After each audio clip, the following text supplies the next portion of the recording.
What is going on, guys? It's Super GT here, and welcome at long last to the Horizon finale. So in the last video I asked you which car would you like me to use, and this car, the Koenigsegg, came out on top in the votes.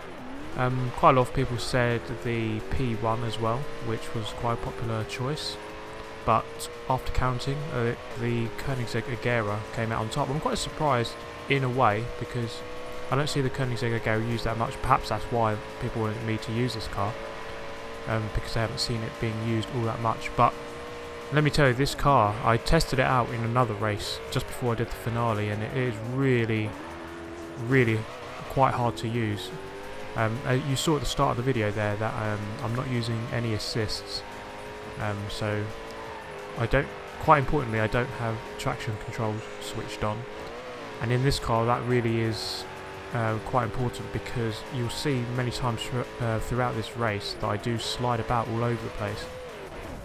Now, I did actually test this track. I've actually done the finale, but unfortunately the first time I did it I finished third because of how difficult this car was. I span out quite near to the end of the race, and I finished third. But it doesn't let you progress until you finish first. So this is my first place run, and I managed to do it really quite quickly. The best times I've seen other people do are like 14 minutes. I saw someone, I think it was Game Riot, did 14 minutes 12 in an X-rated car. So you'll see what my final time. I'm trying to beat 14 minutes ideally, and I'm not even in an X-rated car. This is S2. I've tuned it up to 998. The thing I pinpointed with this car is that it obviously has a lot of power. It has trouble translating that into the road, so it has trouble accelerating. Basically just wheel spins all over the place. So you can see I've put on a big wing. It reduces the top speed slightly, but it does give you slightly better handling and acceleration, which is what I wanted really, because there aren't many opportunities on this finale race to use your top speed. There's one section where you go through Nice on the coastline, which is fairly long, and you're at top speed for I don't know, 30 seconds. But other than that, there's not many opportunities to get really fast. I would say handling is quite important as well, and acceleration. So at the moment I'm in the western half of Nice. Later on you come back into Nice, but in the southern edge. This circuit basically covers sort of the southeastern, or the eastern and southern parts of the map. You don't really touch the north or northwest. Sorry, you don't really touch that part of the map. So where I can't even remember the names of the cities now, but you touch Cisteron on the top left of the map. You touch Nice, bottom left of the map. You start and end at the finale, which is in the centre of the map, but you don't go northwest at all really. There are a couple of shortcuts you can take. I did one earlier as I went into San Giovanni. You can cut a couple of corners, but this bit here is probably the best shortcut. It will save you a good, I don't know, 5 or 10 seconds. So you come around this corner. The map tells you to go left, but what you do, you just go straight across here. Saves you a bit of time.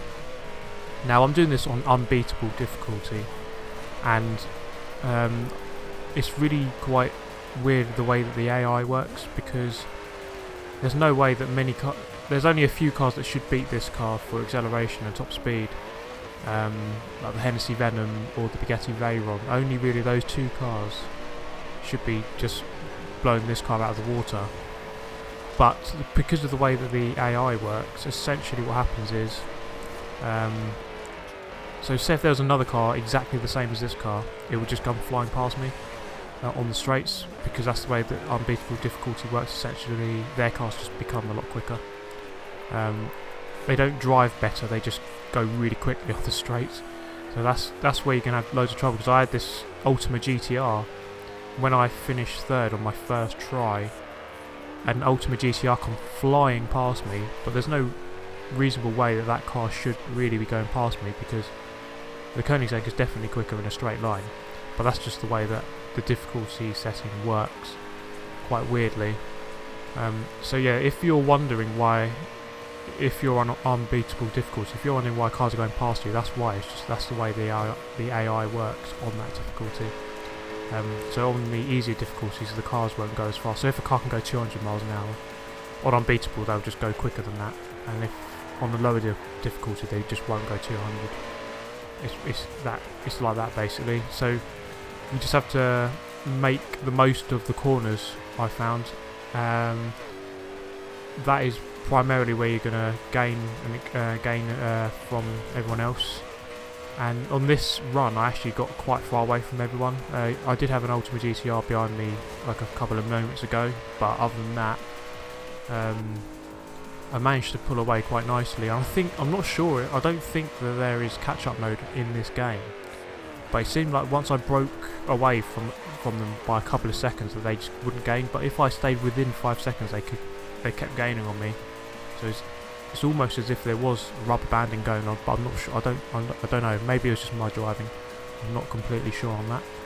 So very quickly, I'm just going to go through all the people who commented on the last video, or most of them.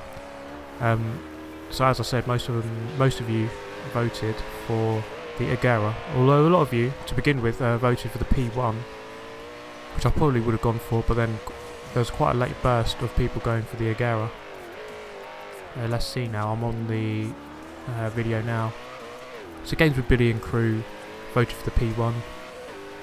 SVS the Gamer actually suggested that I don't use a Hypercar, but he said something like a Fiesta ST. But the thing is, I thought that would have taken too long, and I wanted just to get a really quick time on this finale, so that's why I went for a Hypercar. But he suggested the P1 as well. William Rayner, who I gave a shout out to in the last video, gave me the suggestion of the Agera as well. Let's see now who else voted. Crispy Ginger Pie, he said keep it British, anything British will be good, so like an Aston Martin. So unfortunately I haven't been able to do that for you, but maybe next time. Iron Ace, McLaren P1 or Koenigsegg Agera, he said. Let's see as well. Quite a lot of people commented actually.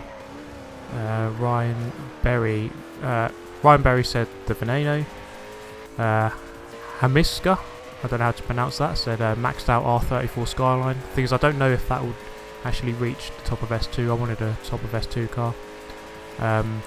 Matthew Butcher said the VW Bus or the Beetle. Actually, it was quite weird because a lot of people said the VW Bus, and I do have an S2 VW Bus, but I think I would have got totally destroyed if I'd used that, because this unbeatable difficulty really is tough. I mean, I struggled in this car, in the Agera.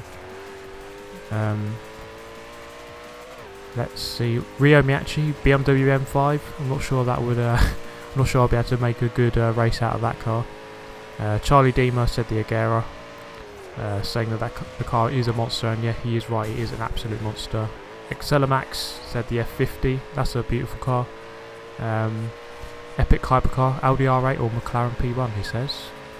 Giteau Superstar, Ford Escort Cosworth. Interesting. James May says the LaFerrari. Harry Oliver, Maserati Tipo 33 Birdcage. Let's see. Cornerer says not. Also, as before, he says not to go for a supercar, but he said go for the rough Yellowbird. I perhaps could have gone for that, but I did want a supercar or a hypercar. Mr. Orom Jubel, Zonda Cinque Roadster.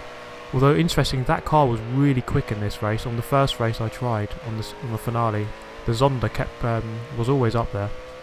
Jürgen Heckman F40, Brian Silver the Agera. Martin Dow says the Bugatti Veyron. I think he was the only one who said the Veyron, but I'm surprised not more people said that. The Veyron. Justice White, Pagani's on the Cinque. I don't know how to pronounce that. Cinque, Cinque, I don't know. Elite Joker says the Willys Jeep, but then he goes, seriously, the Hennessy Venom. The Hennessy Venom was absolutely ridiculous in this race. That was so quick. Especially coming down onto the Nice coast, which I was just on just now. It was just absolutely went flying past me, even though I'm in an Agera. So at the moment we are on the southern coast, approaching Castelletto. So we're on the southern edge of the map, yeah, heading west through the tunnels out of Nice towards Castelletto. So we're going to drive on that very long twisty mountain road in just a moment. Let's see who else. John Bradley said use the Noble, quite interesting. String Prodigy said the Maserati MC12. That's quite a good suggestion actually, because you don't really see that car used all that much. It's overlooked, definitely, that car. Mr. J-Man967 says Lamborghini Aventador. Lamborghinis are really strong in this game, so that's a good suggestion. Pringleberry has suggested that his favourite S2 car was the SLS McLaren, so that's quite a good suggestion. I have driven that car. It's a bit blocky. It's very heavy. Doesn't have great handling, but I suppose once you get it going, then it's got amazing speed. Charlie Bowden says the Noble as well. The Hammer says Pagani Huayra. Saint Fubar says Land Rover Defender. Quite interestingly.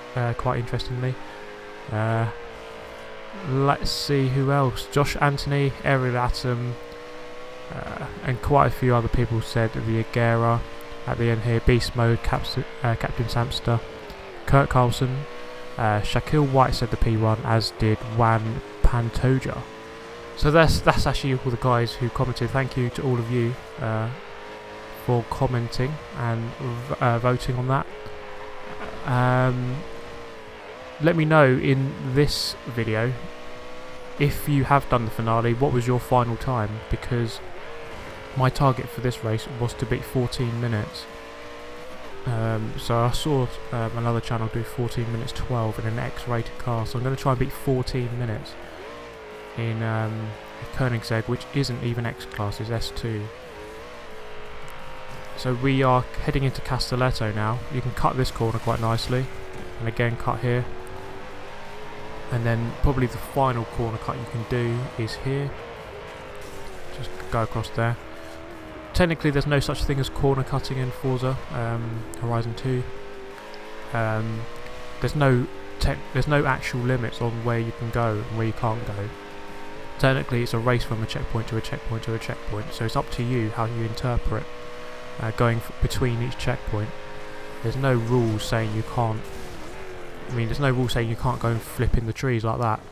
So that's pretty much the only mistake I made for this whole run. I was sort of going too fast up this hill and misjudged it. Luckily I was so far ahead of the AI that it didn't actually matter too much. It just ruined my time a bit by about 10-15 seconds. But we keep going anyway, and somehow the rear wings seem to stay on. In my first run it fell off almost instantly when I went over like a tiny little jump. So I'm just going to go through my final thoughts of Forza Horizon 2. On the whole, I think it's a really, really top, solid game. I think it's brilliant. I think the single player is a bit repetitive because of how it's it sort of just tells you do this race, do this race, do this championship, do this championship. You're sort of just grinding out numbers for a while, but I did enjoy it at the same time. I do think it's a really good game. I think they've hit the nail on the head with like a spin-off series for Forza. So I do like the motorsport as well, but I do like this Horizon, so you can kick back and relax a bit more. It's not as serious. It's a bit more casual, which I do like. So there we go. We go over the line, and it was 13 minutes 31. So which is quite a lot quicker than 14 minutes. So I was quite pleased with that. Quite far ahead of the AI as well on unbeatable difficulty. Don't forget, with no assists. And we're going to see here we get quite a lot of money for doing this. So you are the Horizon champion at long last. I know it's taken a long time for me to get here, because I started playing this in November, so it's taken me a good 2 months or so. But we've done it at last. And there we go, 1.1 million credits. So I'm on 13 million credits now. More than enough credits really, and 55,000 XP, which put me up only one level because of the big gaps now for me to level up. Should have cut out this loading screen, sorry about that. And now I'm going to leave you with this for a second. Nice one. Congratulations.